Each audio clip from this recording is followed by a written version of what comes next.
Radio Prairie, le podcast qui vous parle d'herbe. Et bienvenue dans Radio Prairie, la seule radio qui vous parle d'herbe, de prairie et de pâturage. Nous vous proposons chaque semaine et tout au long de la saison de pâturage de passer un coup de fil à Luc Delaby et probablement quelques invités pour lui soumettre nos questions, nos réflexions sur le pâturage. Luc est ingénieur de recherche à l'INRAE de Saint-Gilles près de Rennes et à la ferme expérimentale du Pin. Il travaille depuis de nombreuses années sur le pâturage et accompagne le groupe Herbe Franche-Comté depuis 15 ans.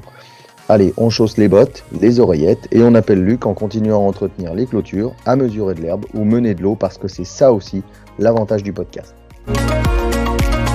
Cette semaine, on parle du rendement des prairies, de sa répartition saisonnière et de l'intérêt de la double saison de vélage.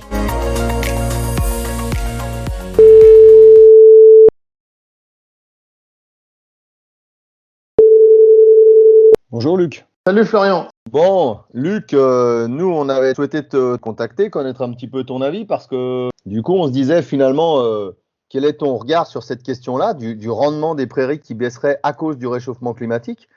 Et puis on entend aussi dire que dans les années qui viennent on va pas forcément avoir moins d'eau mais elle va être moins bien répartie. Donc est-ce que c'est pas tout simplement l'utilisation de nos surfaces qui permettrait de garder un peu ces rendements qui semblent baisser, quoi.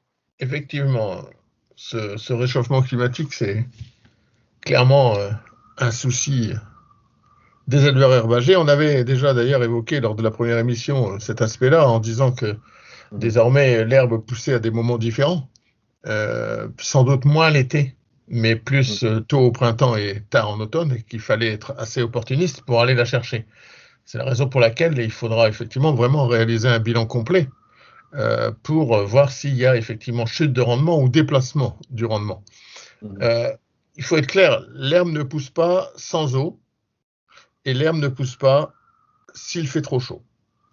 Sur ce deuxième point, la résistance à la chaleur dépend quand même des espèces, le raigrand anglais étant notablement plus sensible que n'est la fétuque et le dactyle. Mais il n'empêche que toutes ces graminées et même les légumineuses ne poussent pas en l'absence d'eau, et notamment lorsque se combine à cette absence d'eau de forte chaleur.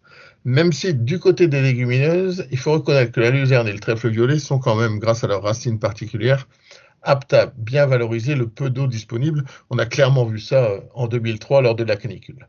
Donc il faut faire preuve d'humilité. Si effectivement changement climatique il y a, réchauffement climatique il y a, réduction de la pluviométrie estivale il y a, alors la production en période estivale de nos prairies sera plus faible, que l'on soit à l'est ou que l'on soit à l'ouest. Et on a vu ça également en Normandie, qui est pourtant une région réputée pour étant très favorable à la production d'herbes, même en période estivale.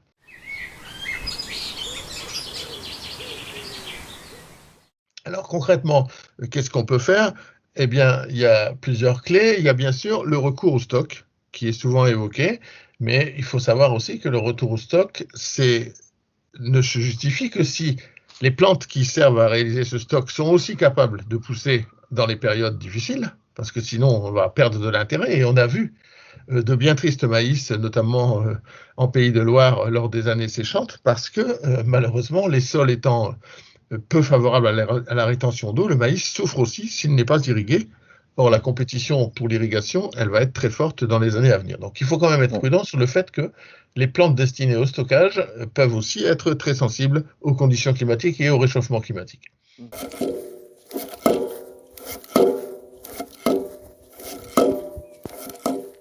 Après, l'autre aspect, c'est qu'il faut être capable de nourrir son troupeau en l'absence d'herbe à pâturer lorsque le réchauffement climatique fait ses effets négatifs. Donc là, il n'y a pas 50 solutions. Soit on dispose de plus de surface, et on verra comment on peut disposer de plus de surface pour pâturer plus longtemps lorsque la croissance diminue, voire s'arrête. Soit on a été suffisamment opportuniste pour faire des récoltes tôt au printemps et les valoriser, avec la difficulté pour les zones AOC de ne pouvoir valoriser que du foin, ce qui sous-tend quasiment d'avoir pratiquement du foin de l'année précédente. En matière de surface, comment peut-on étendre les surfaces disponibles en herbe ? D'abord, c'est en ensemençant plus de surface qu'il y en a actuellement, mais il faut aussi penser à l'idée de la réduction du cheptel.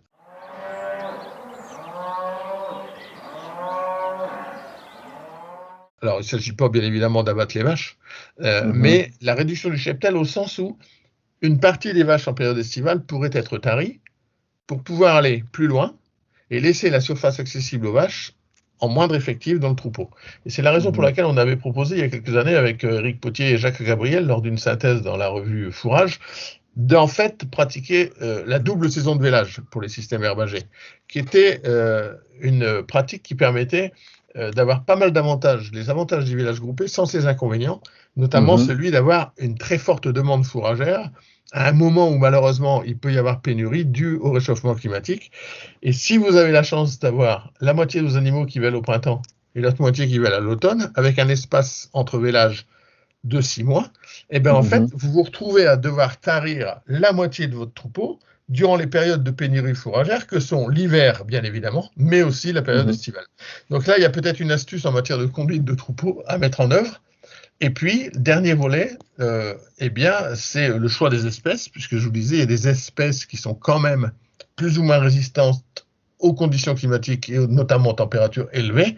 Et il est clair que les prairies multispécifiques à base de légumineuses avec quelques graminées résistantes vont être plus favorables et vont surtout mieux redémarrer avec le retour des pluies. Mhm. Donc il y a des clés, de résistance, mais je redis, il faut faire preuve d'humilité. On va quand même avoir plus de difficultés que par le passé si effectivement ce qui est annoncé se produit, à savoir une augmentation importante des températures estivales accompagnée d'une baisse de la pluviométrie.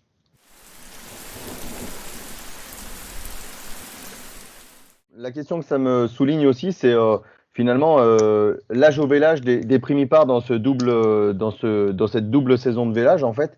Est-ce que ça implique d'avoir des âges au vélage un peu particuliers ou, ou pas spécialement? Puisque Alors, cette voilà, on est question-là dans est, une zone aussi où les oui, vélages très très précoces sont quand même voilà, limités quoi. cette question-là est extrêmement intéressante parce qu'on s'aperçoit que ça fait plus de 30 ans qu'en France on recommande d'avancer l'âge au premier vélage, Mhm. que les aspects coûts de production et impact environnemental associés au vélage tardif mettent en exergue encore plus qu'hier la nécessité de réduire cet âge au premier vélage, et malheureusement, il bouge quasiment pas. Et Mhm. notamment en zone montbéliarde, il reste autour de 36 mois, 35, 36, et il est quasi imbougeable. Alors, Alors, les vélages, je peux en témoigner sur le Jura pour étudier les chiffres, c'est exactement ça. On est à 34-35 mois d'âge au premier c'est vélage depuis impressionnant parce que des décennies. ça Voilà. ne bouge pas. Voilà, en 30 ans, ça n'a pas bougé. Or, une des raisons est que les gens pensent qu'on n'a pas d'alternative entre 24 ou 36. Comme si on avait des vélages groupés, ce qui n'est en fait pas la réalité. Mais l'avantage du système que je viens d'évoquer aux 2 saisons de vélage, c'est qu'on peut, dans ce cas, réaliser du vélage à 30 mois. Et là, c'est extrêmement intéressant parce que, certes, le 24 mois est sans aucun doute un peu précoce pour les animaux de type Montbéliarde, mais et fait un peu peur, notamment en Mhm. termes de développement. Mais à l'inverse, le 36 mois, il est trop tardif. Il est trop tardif, il est trop coûteux.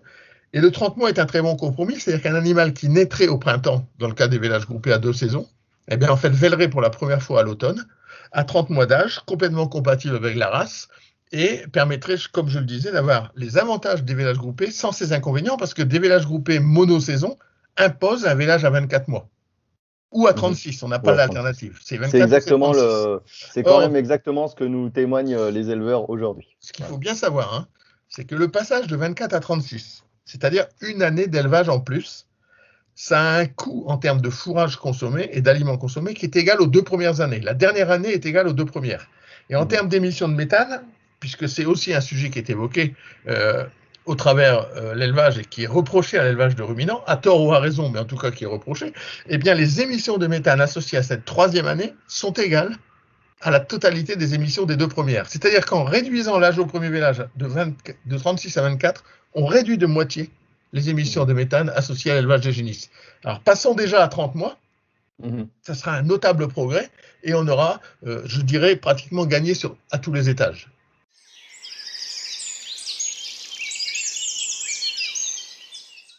Très bien. Et encore une fois, je souligne que dans le Jura, pour en témoigner, pour suivre des groupes d'éleveurs sur l'élevage des genisses, souvent le blocage est plutôt, pas de l'ordre psychologique, mais de l'ordre organisationnel en disant effectivement, on a des animaux qu'on arrive à faire une croissance pour véler à 30 mois, mais il y a des problèmes de taille en fait d'animaux qui semblent pas pouvoir être mis à la reproduction alors que ce serait le cas, et puis des problèmes effectivement de faire véler au printemps, ce qui n'est pas tout à fait dans la culture au départ. Mais cet éclairage est intéressant. Et puis, dernière chose, tu as parlé des effectifs en fait, et la réflexion aussi que ça me procure, moi, c'est que la taille des exploitations a augmenté ces 10, 15, 20 dernières années. Et les surfaces ont peut-être pas nécessairement suivi, Oui, mais oui, et ce qui donne peut-être ce sentiment ça des rendements qui l'exacerbe. baissent, Ça l'exacerbe. même s'il y a quand même, voilà, Non, mais tu me dis. complètement. Et moi, j'engage régulièrement les éleveurs à enregistrer leurs pratiques quand même pour calculer des Oui, rendements, parce que oui, oui, oui, oui. il faut suivre cette baisse-là, et elle est importante On à suivre ne, et à accompagner. Clairement, on ne connaît que ce que l'on mesure, et c'est vrai qu'il est important d'enregistrer ce que l'on a fait pour pouvoir évaluer ce que ce que la prairie a produit. Juste par rapport à l'accroissement de la taille de troupeau qui n'a pas été suivi dans l'accroissement de la surface accessible, eh bien l'idée d'un vélage plus précoce, quelque part, en ayant moins d'animaux à élever, va permettre de libérer aussi quelques surfaces qui pourraient être valorisées par des vaches taries qui seraient à ce moment-là éloignées de la surface accessible et permettraient de mieux résister. Mais c'est vrai que l'agrandissement des troupeaux a très probablement exacerbé les phénomènes associés au réchauffement climatique. C'est-à-dire qu'on a des effets concomitants qui font que le chargement, en fait, devient incohérent avec le potentiel de la prairie, et notamment son potentiel estival, parce qu'on risque des conditions climatiques défavorables à la croissance de l'herbe. Merci Luc, à la semaine prochaine. On aura sûrement encore quelques idées à débattre et à échanger. À bientôt. Au revoir. Allez, réagissez, commentez, interpellez-nous même. Rendez-vous la semaine prochaine et n'oubliez pas de pâturer. Chaque mardi, retrouvez un nouvel épisode de Radio Prairie sur la chaîne YouTube du groupe Herbe Franche-Comté. Radio Prairie, le podcast qui vous parle d'herbe.